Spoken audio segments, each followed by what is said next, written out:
আসসালামু আলাইকুম। হ্যালো দেশবাসী, আমি একজন প্রবাসী। বহুদিন পরে একজন প্রবাসীকে পাইলাম যে শপিং করতে আসছে।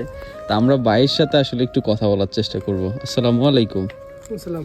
ভালো আছেন ভাই? আলহামদুলিল্লাহ। আচ্ছা, আটকান। আপনার সুন্দর লাগতেছে, নতুন জামা লাগতেছে। ভাইয়ের নামটা যদি একটু বলতেন। আব্দুল মোতালেব। আব্দুল মোতালেব ভাই, দেশের বাড়ি কোথায়? বরিশাল। বরিশাল। কত বছর আছেন ওমানে? 10 বছর।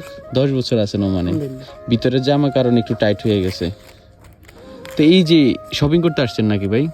আলহামদুলিল্লাহ, শপিং করতে আসছি। এই যে কালকে তো হয়তো ঈদ বা আরো একদিন পরে, যদি পুরো হয় তাহলে পরশু ঈদ, কালকে ঈদ। আসলে ঈদের শপিং কি প্রতি বছর করেন? প্রত্যেক বছর।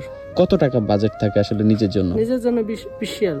20 রিয়াল মানে বাংলার পায় আপনার 6,000 টাকা। 6,000 টাকা আপনার নিজের জন্য বাজেট নিজের থাকে জন্য, প্রতি বছর। প্রত্যেক বছর। আর ফ্যামিলির জন্য?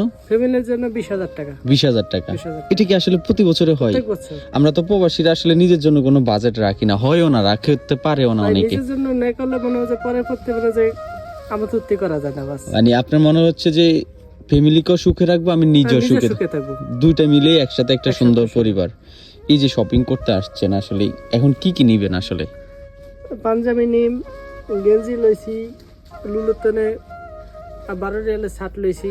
12 রিয়াল দিয়ে একটা শার্ট নিছেন, তার মানে প্যান্ট আপনার লইছি। আর 8 রিয়াল আছে আপনার। 20 রিয়াল না আপনার বাজেট? হ্যাঁ। এই 8 রিয়ালের মধ্যে পাঞ্জাবি না? পাঞ্জাবি প্যান্ট লইছি 12 রিয়াল কা। 12 রিয়াল তাহলে তো 24 রিয়াল হয়ে গেছে। তবে এর বাজেট কি বাইরে গেছে নাকি? বাইরে গেছে একটু বেশি লইছি। ভাই কিসে কাজ করেন? আমি বিলিং এর কাজ করি। কন্ডাক্ট স্টেশনের কাজ করেন, বাংলাদেশের রাজমিস্ত্রি যাকে বলে। হ্যাঁ।